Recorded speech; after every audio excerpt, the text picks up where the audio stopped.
আসসালামু আলাইকুম। ওয়ালাইকুম আসসালাম। কেমন আছি আমরা? আলহামদুলিল্লাহ ভালো। আলহামদুলিল্লাহ আমরাও ভালো আছি। আজকে হচ্ছে আমরা রাইট ফর্ম ভার্বস নিয়ে পড়ব, ঠিক আছে? আচ্ছা আচ্ছা প্রথমে হচ্ছে আমরা রাইট ফর্ম অফ ভার্বস এটা শান্তি করতে বোঝার চেষ্টা করি। রাইট মানে হচ্ছে আমরা জানি সঠিক। সঠিক। আচ্ছা, ফর্ম মানে হচ্ছে কি? রূপ। রূপ। অফ ভার্বস মানে ভার্বের, অর্থাৎ ভার্বের সঠিক রূপ। এটা হচ্ছে রাইট ফর্ম অফ ভার্বসের শাব্দিক অর্থ, ঠিক আছে? তার মানে বোঝাই যাচ্ছে এই টপিকে আমরা কি কি পড়ব, যে আমরা কখন ভার্বের সঠিক রূপটা ব্যবহার করব, অর্থাৎ ভার্বের কখন কোন রূপটা ব্যবহার আমরা করব, এবং কোন জায়গায়, সব জায়গায় তো আর আমরা এক সেম যে এটার ফর্ম আছে সেগুলো ব্যবহার করতে পারবো না, তাই না? রাইট। সো আমাদের জায়গা পরিস্থিতি অনুযায়ী ভার্বের যে রূপটা যেখানে দরকার সেভাবেই ব্যবহার করতে হবে। এই জন্য হচ্ছে আমরা এই রাইট ফ্রম ভার্বস এই টপিকটা নিয়ে পড়াশোনা করবো আর কি। সো আমাদের এটা একাডেমিক টপিকও আছে, রাইট? ওকে। আচ্ছা, রাইট ফর্ম অফ ভার্বসের অনেক রুলস আছে। নর্মালি 1 থেকে 150 রুলস তো হবেই এরকম। আমরা একদম বেসিক থেকে যে বিষয়গুলো জেনেছি ওই বিষয়গুলো যদি মনে থাকে বা হচ্ছে বুঝতে পারি পরিপূর্ণভাবে, তাহলে কি করতে পারবো? তাহলে হচ্ছে এটা খুব ইজিলি হচ্ছে সলভ করে ফেলতে পারবো। অলরেডি আমাদের রাইট ফর্ম ভার্বস শেষ হয়ে গেছে, আমরা যেভাবে হচ্ছে আগে পড়েছি, বাট আমরা এখন শুধু দেখবো যে এটা অ্যাপ্লাই কিভাবে করব। হ্যাঁ, আচ্ছা দেখেন, যেহেতু রাইট ফর্ম অফ ভার্বস মানে এখানে সবচেয়ে গুরুত্বপূর্ণ শব্দ কোনটা? ফর্ম, তাই না? আমরা প্রথমে দেখার চেষ্টা করি যে একটা ভার্বকে কতগুলো ফর্মে লেখা যায়, কতগুলো ফর্মে লেখা যায়। দেখেন আমরা একটা ভার্ব লিখি, আমরা মনে করি এই ভার্বটা বেছে নিলাম, গো। এটাকে গো লেখা যায়, গোজ লেখা যায়। তারপরে মনে করেন ওয়েন্ট লেখা যায়, এটাকে গন লেখা যায়, এটাকে গোয়িং লেখা যায়, এটাকে টু গো লেখা যায়, টু গো লেখা যায়। এর বাহিরে আর এটাকে অন্য কোনো ফর্মে লেখা যায় না। মূলত একটা ভার্বকে এই ফর্মগুলো ছাড়া এর বাহিরে আরও কোনো ফর্মে লেখা যায় না, রাইট?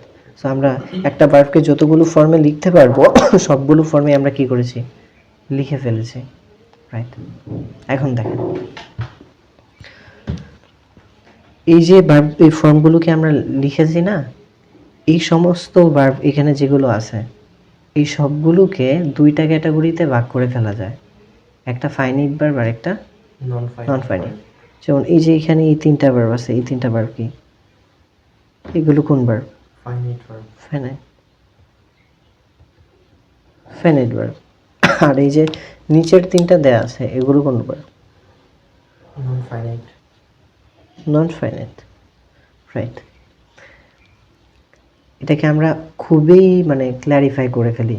দেখেন, আমি বাক্যে হয় ফাইনাইট ভার্ব বসাবো অথবা কি নন ফাইনাইট ভার্ব বসাবো। আরেকটু ক্লিয়ার করি, যদি আমি ফাইনাইট ভার্ব বসাই তাহলে এই 3টা ফর্মের কোনো একটা বসাবো,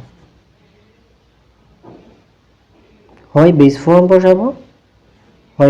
বসাবো, অথবা প্রেজেন্ট ফর্ম বসাবো, অথবা বি2 বসাবো।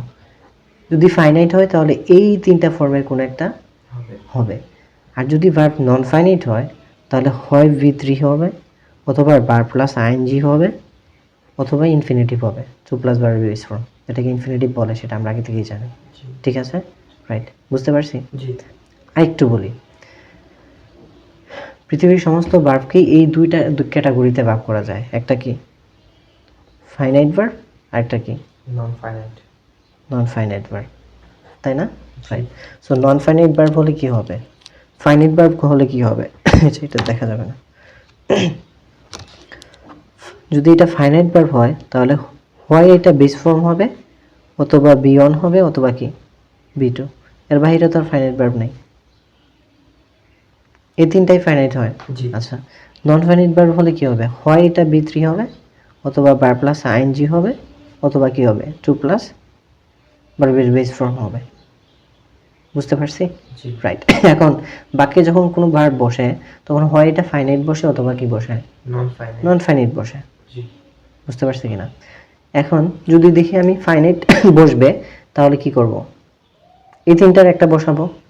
আর যদি দেখি হচ্ছে নন ফাইনাইট বসবে তাহলে এই তিনটার একটা বসাবো।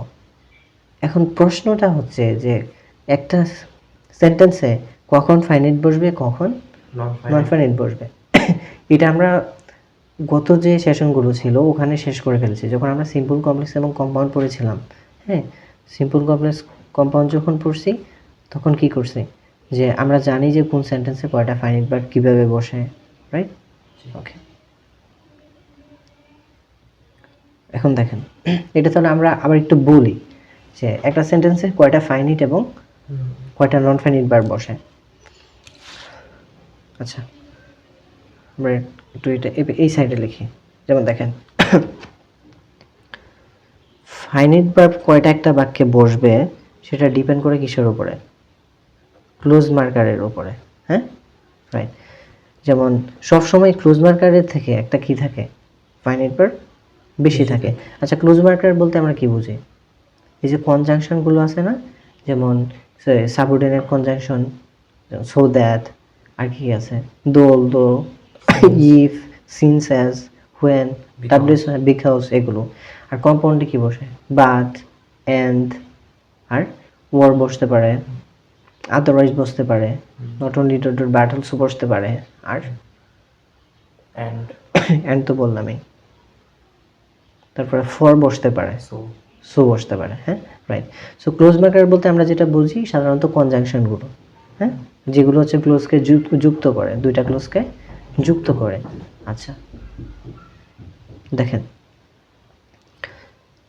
একটা সেন্টেন্সে সর্বনিম্ন কয়টা ফাইনাইট ভার্ব থাকবে? একটা, রাইট। যদি ফাইনাইট ভার্ব একটা থাকে তাহলে ক্লোজ মার্কার কয়টা থাকবে? থাকবে না, জিরো। মানে সবসময় ক্লোজ মার্কারের থেকে একটা ফাইনাইট ভার্ব বেশি থাকে। এখন দেখেন যদি এখানে একটা ক্লোজ মার্কার থাকে তাহলে এখানে ফাইনাইট ভার্ব কয়টা থাকবে? দুইটা। আর যদি এখানে ক্লোজ মার্কার দুইটা থাকে তাহলে ফাইনাইট ভার্ব কয়টা থাকবে? তিনটা, রাইট। এটা হচ্ছে ফাইনাইট ভার্ব এবং হচ্ছে ক্লোজ মার্কারের অনুপাত। বুঝতে পারছি কিনা? রাইট। এখন দেখেন আমরা তিন প্রকারের সেন্টেন্স জানি, সিম্পল সেন্টেন্স, কমপ্লেক্স এবং কি কম্পাউন্ড। সিম্পল সেন্টেন্সে কয়টা ফাইনাইট ভার্ব থাকে? একটা। কমপ্লেক্স সেন্টেন্সে এক বা একাধিক থাকতে পারে। হ্যাঁ, এক বা একাধিক হচ্ছে, না সরি, মানে সিম্পল সেন্টেন্সে একাধিক ফাইনাইট ভার্ব থাকবে কারণ ওখানে ক্লোজ মার্কার থাকবে, রাইট। কম্পাউন্ড সেন্টেন্সেও তাই, একাধিক ক্লোজ মার্ক ফাইনাইট ভার্ব বসবে কারণ হচ্ছে ওখানে ক্লোজ মার্কার থাকবে। এখন কয়টা থাকবে সেটা ভিন্ন বিষয়, আমরা এটা গুণে দেখব, ঠিক আছে? তো গুণে কীভাবে বসাবো? যদি দেখি আমি একটা ক্লোজ মার্কার আছে তাহলে ফাইনাইট ভার্ব কয়টা বসাবো? দুইটা বসাবো। আর যদি দেখি না দুইটা আছে তাহলে ফাইনাইট ভার্ব কয়টা বসাবো? তিনটা। আচ্ছা, এই অনুপাতটা বুঝতে পারছি? আচ্ছা, এখন দেখেন যদি আমি দেখি যে এখন প্রশ্ন হতে পারে যাচ্ছে, ধরলাম এই সেন্টেন্সটা, আমি যে সেন্টেন্সটা থেকে আমাকে কোয়েশ্চেন করা হয়েছে এটা সিম্পল সেন্টেন্স, তো ওখানে ফাইনাইট ভার্ব কয়টা থাকবে? একটা। এখন আপনি একটা ফাইনাইট ভার্ব সেন্টেন্সে খুঁজে পেয়ে গেছেন, এখন এইটা থেকে আপনাকে প্রশ্ন করে নাই, প্রশ্ন করছে আরেকটা ভার্ব থেকে, তাহলে ওই ভার্বটা কোন ফর্মে বসবে? Non finite, right. আমি একটা ফাইনাইট ভার্ব যদি পেয়ে যাই তাহলে বাকিটা বসতে পারবে না তা না, বাট ওইটা কোন ফর্মে বসবে? নন ফাইনাইট ফর্মে বসবে। বুঝতে পারছি? আচ্ছা, এরকমও হতে পারে যে গিয়ে দেখলাম যে ওই সিম্পল সেন্টেন্সই দেয়া আছে, তারপর যেখানে কোয়েশ্চেনটা করা হয়েছে এরপরে আমি একটা নন ফাইনাইট ভার্ব পেয়ে গেছি, মানে আরেকটা ভার্ব আছে ওইটা নন ফাইনাইট, বাট এই ভার্বটা মানে ওইখানে কোনো ফাইনাইট ভার্ব নেই, মানে ওই সেন্টেন্সটাতে কোনো ফাইনাইট ভার্ব নাই, এবং কোয়েশ্চেন যেটা করেছে তা ওই ভার্বটা দিয়ে, তাহলে ওই ভার্বটা আমি কোন ফর্মে বসাবো, ফাইনাইট নাকি নন ফাইনাইট? ফাইনাইট, কারণ যেহেতু কোনো ফাইনাইট ভার্ব সর্বনিম্ন একটা তো ফাইনাইট ভার্ব সেন্টেন্সে থাকতেই হবে, রাইট? আচ্ছা, এখন আসেন কমপ্লেক্স সেন্টেন্সের ক্ষেত্রে বা কম্পাউন্ড, এটা তো আইডেন্টিফাই করতে হবে না, আমি জাস্ট ক্লোজ মার্কারগুলো খুঁজে বের করবো আর কি। গিয়ে দেখলাম যে সেন্টেন্স আছে এটা হয় কমপ্লেক্স সেন্টেন্স অথবা কম্পাউন্ড, গিয়ে দেখলাম একটা ক্লোজ মার্কার আছে, তাহলে ফাইনাইট ভার্ব কয়টা বসবে? দুইটা। দুইটা ফাইনাইট ভার্ব বসবে, রাইট। এখন দেখা গেল যে না, ওই একটা ফাইনাইট ভার্ব ঠিক আছে, পরের ক্লোজটাতে গিয়ে ওখানে যেখান থেকে আপনাকে কোশ্চেনটা করা হয়েছে সেখানে হচ্ছে কি হলো যে ওরা ওই ভার্বটাকে রেখে দিয়েছে এবং ওইখান থেকে কোশ্চেন করা হয়েছে এবং আর কোনো ভার্ব নাই, তাহলে এটা হচ্ছে কোন ফর্মে বসাবো? Non finite. ফাইনাইটে বসাবো, কারণ আমার তো দুইটা ফাইনাইট ভার্ব লাগবে, জি। রাইট। ঠিক আছে, বিশেষ করে এই বিষয়টা মনে রাখবো যে এই দিকটা যে ফাইনাইট ভার্ব এবং হচ্ছে ক্লোজ মার্কারের অনুপাতটা ক্লিয়ার। জি। আমি আবার একটু রিপিট করি, ওকে। রাইট। এখন ভার্বসে যেটা আমি মনে রাখবো যে ভার্বকে এই ফর্মগুলো যেগুলো গো গোজ, এই যে এইখানে একটা 1 2 3 4 5 6 এই 6টা ফর্মেই লেখা যায়। আবার এগুলোকে ক্যাটাগরাইজ করে ফাইনাইট এবং নন ফাইনাইটে ভাগ করা যায়। আমি বাক্যে হয় ফাইনাইট ভার্ব বসাবো অথবা নন ফাইনাইট ভার্ব বসাবো। এবং যদি ফাইনাইট ভার্ব বসাই তাহলে এই তিনটার একটা বসাবো, আর নন ফাইনাইট হলে এই তিনটার একটা বসাবো। বুঝতে পারছি? এখন আরেকটা কোয়েশ্চেন ছিল যে হচ্ছে আমি ফাইনাইট কখন বসাবো, নন ফাইনাইট কখন বসাবো। আমি যদি গিয়ে দেখি না এটা সিম্পল সেন্টেন্স তাহলে একটাই ফাইনাইট ভার্ব বসবে, রাইট। আর যদি কি কমপ্লেক্স অথবা কম্পাউন্ড বা ক্লোজ মার্কার বেশি আছে, ক্লোজ মার্কার একটা থাকলে ফাইনাইট ভার্ব হবে দুইটা, আর ক্লোজ মার্কার যদি দুইটা হয় ফাইনাইট ভার্ব থাকবে তিনটা। ক্লোজ মার্কার থেকে সবসময় ফাইনাইট ভার্ব একটা বেশি থাকবে, এই অনুপাতটা মাথায় রাখতে হবে, ঠিক আছে? আচ্ছা, প্রশ্ন আছে এইটুকু থেকে? জি না। বুঝতে পারছেন কিনা? জি। খুব বেশি কঠিন লাগতেছে মাথায় কি এটা সেট হইছে আমি কাজ কি করব? জি। আর প্রথম কাজ কি থাকবে? ক্লোজ মার্কার দেখা, কয়টা ক্লোজ মার্কার আছে না, প্রথম হচ্ছে সেন্টেন্সটা পুরোটা পড়ে দেখা যে এখানে কোনো ক্লোজ মার্কার আছে কিনা এবং কয়টা আছে। ওই যে কয়টা আছে এটার অনুপাতে আমার এই ভার্বগুলো বসাতে হবে। বুঝতে পারছে কিনা? জি। ঠিক আছে, clear? G.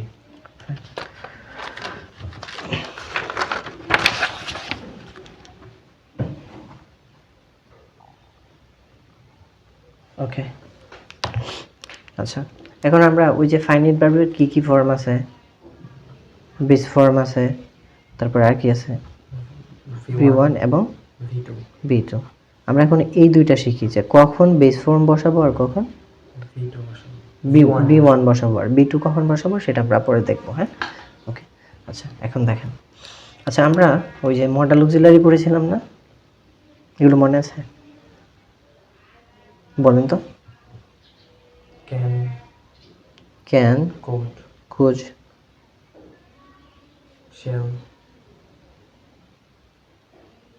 shall, should, will,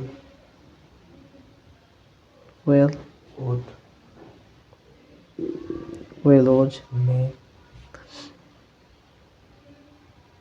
may, might, have to, must, need, dare, ought to, used to, মোটামুটি এগুলো, হ্যাঁ? তারপর হচ্ছে would rather had better আছে।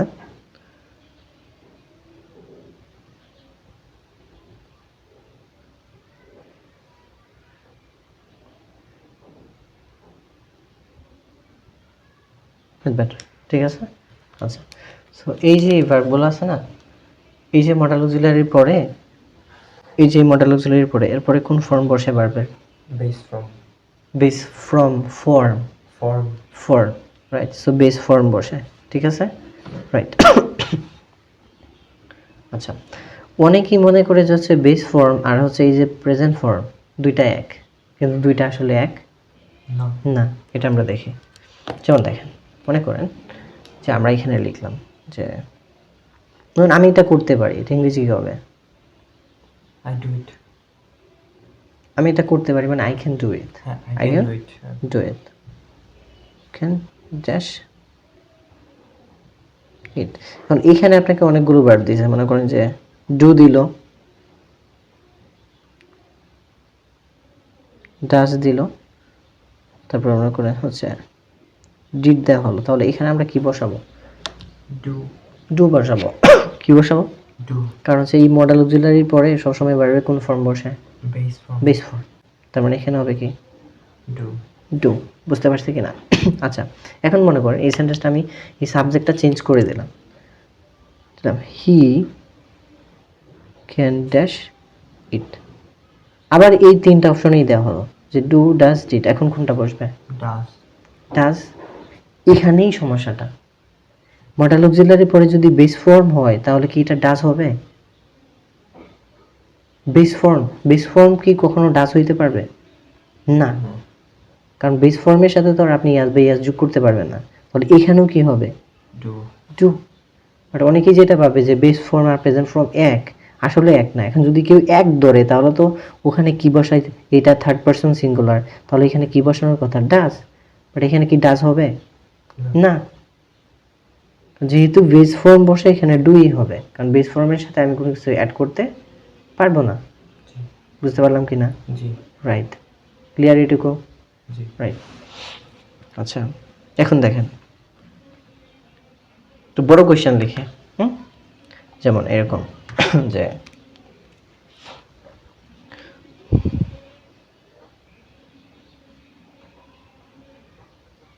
the government should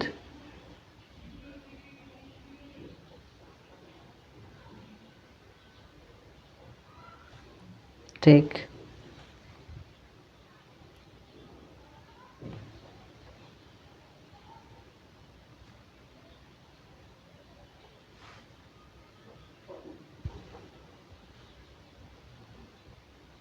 stop it. আচ্ছা, the government should take some steps to stop it. Fine. আচ্ছা, এখন আমার প্রথম কাজ কি, মানে রাইট ফ্রম ভার্ব সলভ করার ক্ষেত্রে আমার প্রথম কাজ কি? প্রথম কাজ হচ্ছে পুরো সেন্টেন্সটা পড়া, পুরো সেন্টেন্সটা পড়া পড়া। দ্য গভর্নমেন্ট শুড টেকেন, তার মানে এখানে কোয়েশ্চেনটা করেছে some steps to stop it, right? আচ্ছা, এই সেন্টেন্সটাতে কোনো ক্লোজ মার্কার আছে? জি না কোনো ক্লোজ মার্কার নাই। তাহলে ওই সেন্টেন্সে ফাইনাইট ভার্ব কয়টা বসতে পারবে? একটাই একটাই। এখন দেখেন ভার্ব আছে এখানে একটা, আর আছে এখানে টু স্টপ, এই ইনফিনিটিভ একটা আছে, রাইট? জি আচ্ছা, সো দুইটা ভার্ব আছে, দুইটা ভার্বের মধ্যে কয়টা ফাইনাইট বসতে পারবে? একটা একটা। এই জন্যই ওরা একটা ভার্ব যে ব্যবহার করেছে ওটা কোন ফর্মে দিয়েছে? নন কোন? Finite non finite, right? তার মানে আমার এই ভার্বটা কি হবে? Finite finite. এটা হচ্ছে এইভাবে আমরা সলভ করব, রাইট? আচ্ছা, মানে এটা আরো ইজিতে কিভাবে সলভ করব? এই বাকি এটা তো আমরা সব সেন্টেন্সের ক্ষেত্রে যে এরকমটা লাগবে বিষয়টা এরকম না, বাট আমাদের চিন্তার প্রসেসটা কিন্তু এরকমই থাকতে হবে সব সময়, যে আমি আগে গুণে দেখবো যে কয়টা ভার্ব আছে এবং কয়টা কোন ফর্মে আছে, ঠিক ঠিক জায়গায় আছে কিনা, ঠিক আছে? জি আচ্ছা, সো দুইটাই ভার্ব আছে, একটা নন ফাইনাইট, তার মানে এটা কি হবে? Finite finite. আরো স্পেসিফিক যেমন হচ্ছে এর আগে কি আছে?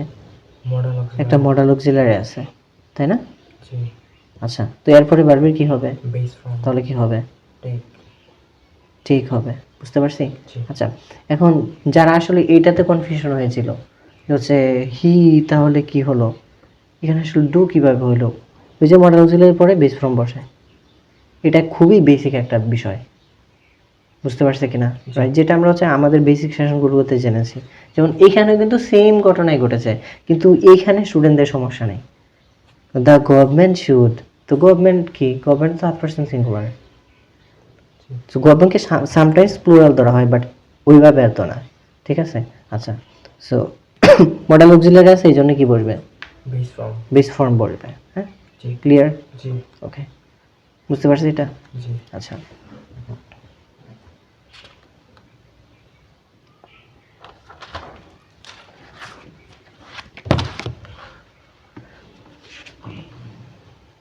আরেকটু পড়ি আমরা, আরেকটু। ওকে, দেখেন আমরা তো ওখানে দেখলাম যে হচ্ছে মডাল অক্সিলারির পরে ভার্বে কি বসে? বেস ফর্ম বেস ফর্ম বসে। এখন দেখলেন যে হচ্ছে ওখানে মডাল অক্সিলারি আছে, কি আছে? মডেল অক্সিলারি মডাল অক্সিলারি আছে প্লাস যেটা আছে এর সাথে একটা বি আছে, কি আছে? বি তো এরপরে যদি আর কোনো ভার্ব বসে তাহলে এটা কোন ফর্মে হবে? B three, B three three. যেমন ওই সেন্টেন্সটাকে যদি হচ্ছে আমরা এইভাবে লিখি যে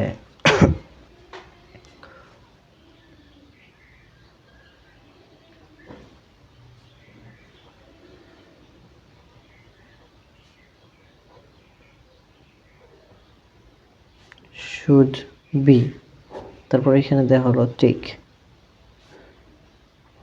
বাই গভর্নমেন্ট।